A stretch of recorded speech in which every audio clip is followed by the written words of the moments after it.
Hello everyone.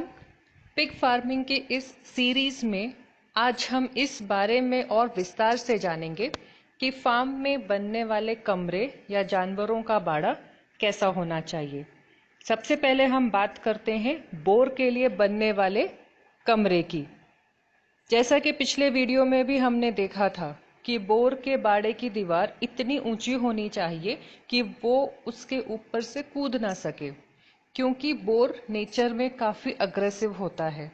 तो उसके बाड़े की दीवारों को कम से कम 5 से 6 फीट ऊंचा रखना चाहिए। इस बाड़े के गेट को भी ऊंचा रखना चाहिए। दूसरा है मादा के लिए कमरे। मादा क्रॉस होने के बाद उनको अलग अलग कमरे में रखना चाहिए, जिससे कि उनके बीच लड़ाई ना हो और हमें पिगलेट्स का नुकसान नहीं हो, क्योंकि ये जानवर काफ़ी सोशल होता है और ग्रुप में रहना पसंद करता है। तो शुरुआती दिनों में हम इन्हें 2 से 3 के ग्रुप में रख सकते हैं, बट काल्विंग या फेरोइंग नज़दीक आने पर उन्हें अलग करना ज़रूरी है।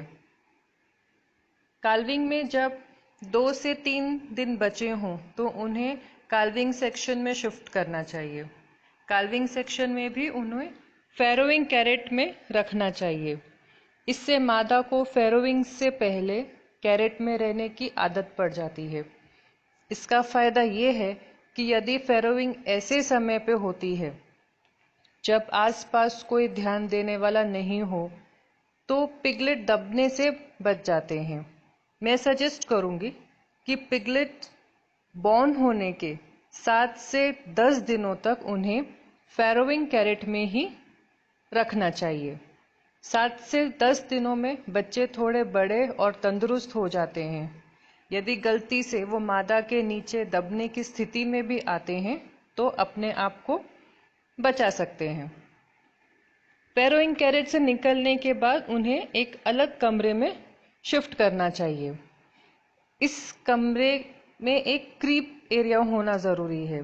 क्रीप एरिया मतलब ऐसा छोटा कमरा जिसमें सिर्फ पिगलेट जा सके, मादा नहीं। धीरे धीरे बच्चों को मादा का दूध पीकर क्रीप एरिया में जाकर सोने की आदत लग जाती है, जिससे वो सेफ रहते हैं। क्रीप एरिया का एक फ़ायदा और है कि जब बच्चे 15 से 20 दिन के हो जाते हैं तो हम उन्हें क्रीप फीड देते हैं। ये क्रीप फीड हमेशा पिगलेट्स के लिए अवेलेबल होनी चाहिए। तो इस क्रीप फीड को भी हम क्रीप एरिया में ही डालते हैं। अगर हम उसको बाहर डालेंगे तो उसको मादा खा जाएगी और वो फीड बच्चों के लिए अवेलेबल नहीं होगी। क्रीप फीड से बच्चों की ग्रोथ भी जल्दी होती है। क्रीप एरिया में एक हीटिंग बल्ब भी हम लगा सकते हैं। जिन इलाकों में अधिक सर्दी होती है उन जगहों पर क्रीप एरिया में बल्ब लगाने से छोटे बच्चों को हम सर्दी से बचा सकते हैं।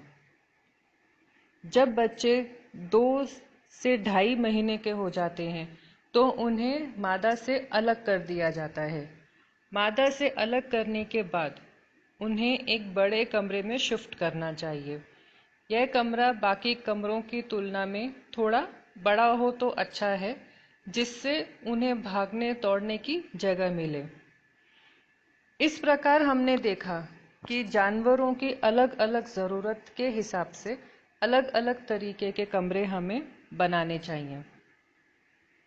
जब हम कमरा बनाते हैं तो उनके पीने के पानी के लिए नोजल लगाना ठीक रहता है। यदि हम एक खोर या एक ओपन एरिया बनाते हैं और उसमें पीने का पानी डालते हैं तो सारे दिन में वो गंदा हो जाता है और गर्मी के दिनों में शूकर उसी में आकर बैठने की कोशिश करता है अपने आप को ठंडा रखने के लिए। तो इस प्रकार नोजल लगाया होने से जानवर को हर बार पीने का साफ पानी मिलता है। जब हम इन कमरों का फ्लोर बनाते हैं तो उसमें ढाल जो है, जो फ्लोर का स्लोप है, वो बहुत अच्छा होना चाहिए, ताकि जब हम धुलाई करें तो धुलाई का पानी जल्दी से बिना रुकावट के बाहर निकल जाए और फ्लोर हमेशा सूखा रहे। एक ध्यान और हमें रखना है कि फ्लोर बनाते समय हम उसको बहुत चिकना नहीं बनाएं। इससे जानवर के फिसलने का डर रहता है और उसके पैर की हड्डी टूट सकती है। साथ ही एक बात का और ध्यान रखना चाहिए, पानी का स्रोत कमरे के गेट के पास बना होना चाहिए। शूकर की आदत होती है कि वो पीने के पानी के पास ही जाकर गोबर करता है, तो अगर पीने का पानी हम कमरे के गेट के पास बनाएंगे या नोजल हम कमरे के गेट के पास लगाएंगे तो वो एक ही हिस्से में गंदा होगा और बाकी का कमरा साफ सुथरा रहेगा। फार्म के अंदर जब हम नाली बनाते हैं तो उसका भी स्लोप या ढाल ज़्यादा से ज़्यादा होना चाहिए और गहराई भी ज़्यादा होनी चाहिए, जिससे कि सफाई में दिक्कत ना आए। तो इस प्रकार इस वीडियो में हमने जानवरों के बारे में विस्तार से जाना।